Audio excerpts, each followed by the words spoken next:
Numeriese patrone. Ons gaan vandag bietjie verder werk aan numeriese patrone.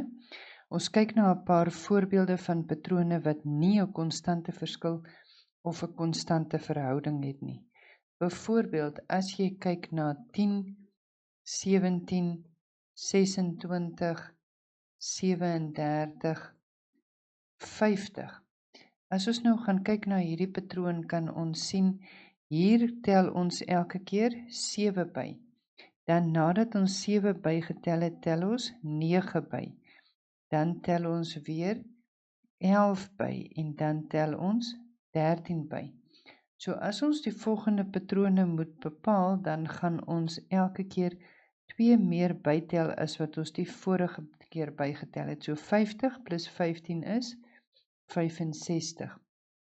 By 65 moet ek nou weer 17 tel. As ek 17 by 65 tel, kry ek 'n antwoord van 82. As ek na 17 moet ek weer 19 bytel. As ek 19 by 82 tel, kry ek 'n antwoord van 101. Dan tel ek weer 21 by, dit gee vir my 'n antwoord van 122. As ek nou 23 bytel, dan kry ek 'n antwoord van 145. As ek nou 25 bytel, dan kry ek 'n antwoord van 170. Ek kan die reeks so aangaan of verder volhou met hierdie patroon.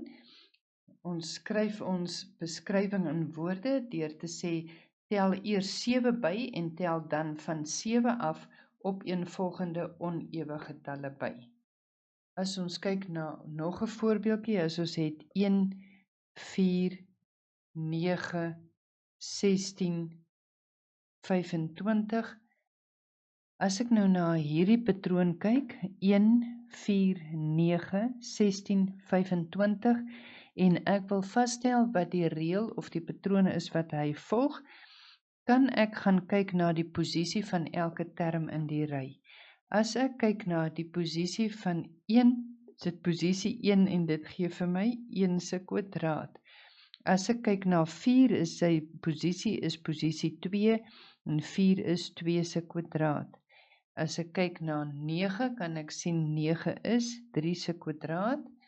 As ek kyk na 16, dan kan ek sien 16 is 4 se kwadraat.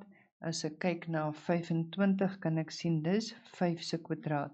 My patroon sal dus so volhou, dat ek dan daarvan af kan hê 6 kwadraat, 7 kwadraat. As ek dit nou in woorde moet omskryf, kan ek sê die term is die kwadraat van die posisie van die term. Ek kan nou egter ook gaan kyk, as ek sien die volgende, kan ek ook raak sien in hierdie selfde ry, wat nog 'n tipe beskrywing is. As ek kyk na hierdie selfde ry, dan kan ek sien, wat het hier gebeur? Ek het hier 3 bygetel. Toe tel ek 5 by.